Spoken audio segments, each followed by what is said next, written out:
بسم اللہ الرحمن الرحیم۔ اللہ کے رسول صلی اللہ علیہ وآلہ وسلم بار بار امام حسین کو بلند کر کے دنیا کو یہ بتاتے تھے کہ یہ حسین مجھ سے ہے اور میں اس حسین سے۔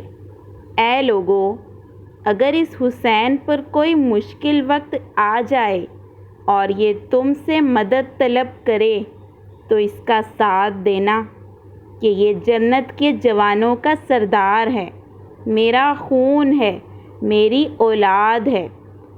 لیکن افسوس، ابھی حضرت محمد کی رحلت کو تھوڑا عرصہ ہی گزرا تھا کہ کربلا کے میدان میں وہ حسین جس کو رسول اپنے کندھوں پہ سوار کرتے تھے، وہ حسین بار بار کہتے، اے لوگو، کیوں میرا راستہ روکا ہے؟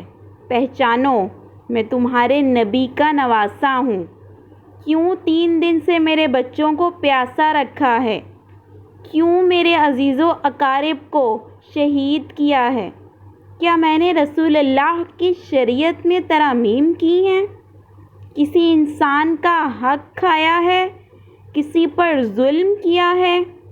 اتنے میں فوج یزید ایک آواز میں کہتی ہے، اے حسین، ہم سب تجھے تیرے بابا علی کے بغض میں قتل کر رہے ہیں، اور تاکہ یزید ہماری جھولیاں دولت سے بھر دے۔ امام حسین بولے، اے لوگو، آج جس اسلام کا علم تمہارے ہاتھوں میں بلند ہے، اسے میرے بابا علی نے ہی بلند کیا تھا۔ خیبر و خندق میں اگر علی نہ ہوتے تو اسلام کی فتح ناممکن تھی۔ وہ علی جس نے پوری زندگی اسلام کی تبلیغ کی، حق کو بلند کیا، رسول اللہ کی حفاظت کی، آج اس علی کو یہ اجر دے رہے ہو؟ اللہ کے رسول نے بار بار میرے بابا کا ہاتھ بلند کر کے فرمایا تھا، جہاں حق ہوگا وہاں علی ہوگا۔ آج اس علی اور اولاد علی کو یہ اجر دے رہے ہو۔ اتنے میں فوج کے سپہ سالاروں نے دیکھا کہ کہیں فوج میں بغاوت نہ ہو جائے، تو انہوں نے فوراً حملہ کر دیا۔ فوج نے جب حسین پہ حملہ کیا، امام حسین نے اللہ کا نام لیا، تلوار کو نیام سے نکالا۔ تاریخ گواہ ہے، ایک طرف لاکھوں کا مجمع اور دوسری طرف 3 دن کا بھوکا پیاسا حسین ابن علی۔ زمین پر اس طرح کی جنگ پہلے کبھی نہیں دیکھی کہ ایک تنہا انسان لاکھوں کے مجمع کو اس طرح پسپا کر رہا ہے کہ امام حسین شیر کی طرح فوج یزید سے لڑ رہے ہیں۔ اتنے میں غیب سے آواز آتی ہے، حسین، تیرا اللہ تجھ سے راضی ہوا۔ پھر کچھ ظالموں نے بیبیوں کے خیموں کو آگ لگا دی اور کچھ امام حسین کو دور سے تیر مارنے لگے۔ امام حسین کبھی خیموں کے پاس جاتے ہیں تو کبھی فوج سے لڑتے ہیں۔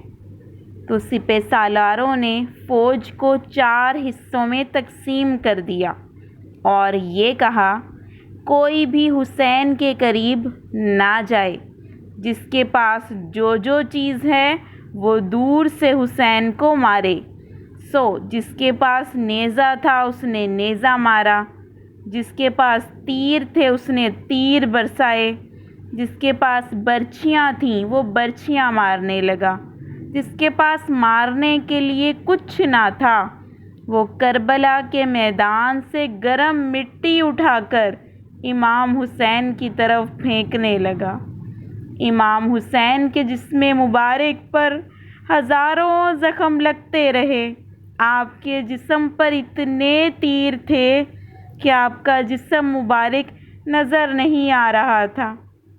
بس جیسے ہی نواسہ رسول زمین پر گرتے ہیں، فوج یزید جھومنا شروع کر دیتی ہے، لیکن وہ گھوڑا جس پر حسین سوار تھے، وہ گھوڑا آپ کے گرد گھومنا شروع کر دیتا ہے تاکہ ان تیروں سے، ان لوگوں سے اپنے آقا کو بچا سکے۔ اتنے میں عمر بن سعد نے کہا، ٹھہرو، میں نے اپنی آنکھوں سے دیکھا تھا، اس گھوڑے پر رسول اللہ سواری کیا کرتے تھے، کہیں تیر اس گھوڑے کو نہ لگ جائے، رکو۔ اور یوں ان تیروں کا چلنا بند کیا گیا۔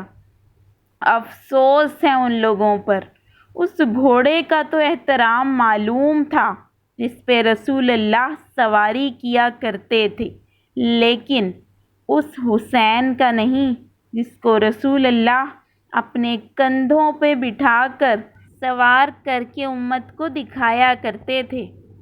امام حسین میدان کربلا پہ اپنا سر رکھ کر اللہ کا شکر ادا کر رہے ہیں، اور فوج یزید کے سپاہی امام حسین کا سر کاٹنے کے لیے پاس آتے ہیں۔ جو بھی قریب آ کر حسین کے چہرے کو دیکھے، اسے ان کے چہرے میں رسول اللہ کا چہرہ نظر آئے اور وہ چیخ کے دور چلا جائے۔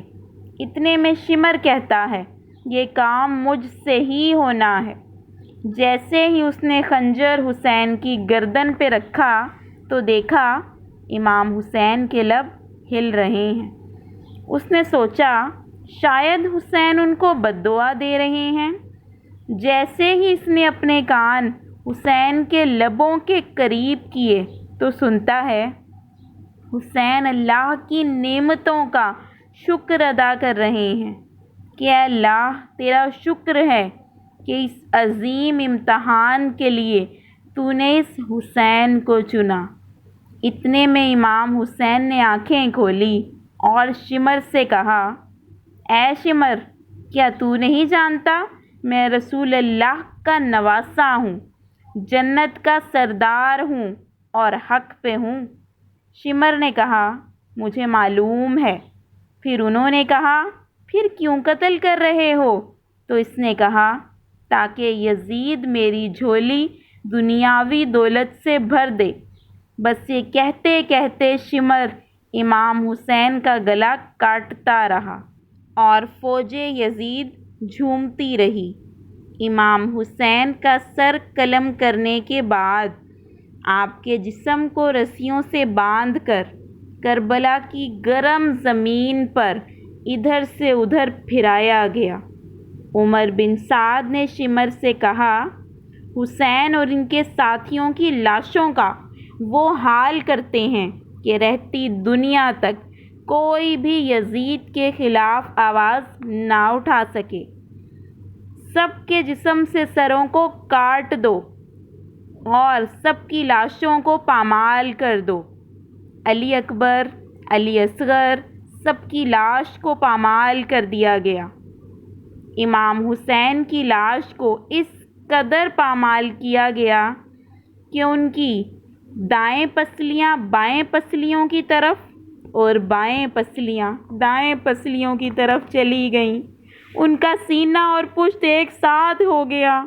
سلام ہو اس حسین پر جس کے جسم کے ٹکڑوں کو زمین کربلا پر بکھیرا گیا۔ سلام ہو، سلام ہو، سلام ہو۔